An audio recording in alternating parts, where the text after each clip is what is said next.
my name's John Nagengast. I am a retired law enforcement officer for 30 years. I did not know any of the candidates prior to last Saturday's debate.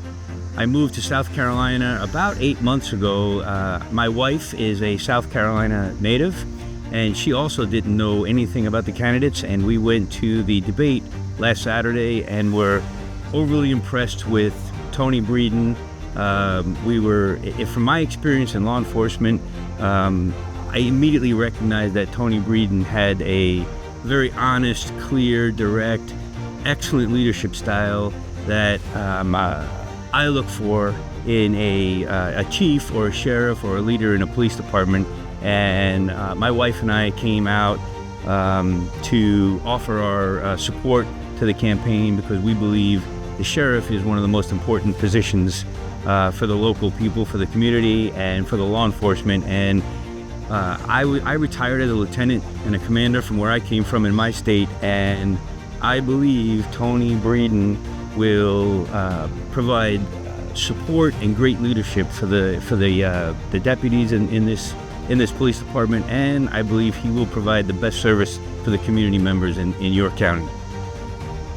Another thing I noticed in the debate was Tony Breeden had no problem addressing the issues that I have personally witnessed destroy the city that I came from, which was homelessness and the passiveness when addressing violent protesters. Tony Breeden had no fear in answering the questions about how he would handle the homeless problem, how he would handle any kind of violence that comes from what they allege as peaceful protesters, things that I saw ruin the city in my experience. I believe Tony Breeden gave clear answers on how he would not let that happen. Homelessness won't be a problem, he'll address it. I was impressed with his answers on how he's going to handle crime, homelessness, things like that. I was very impressed with Tony Breeden.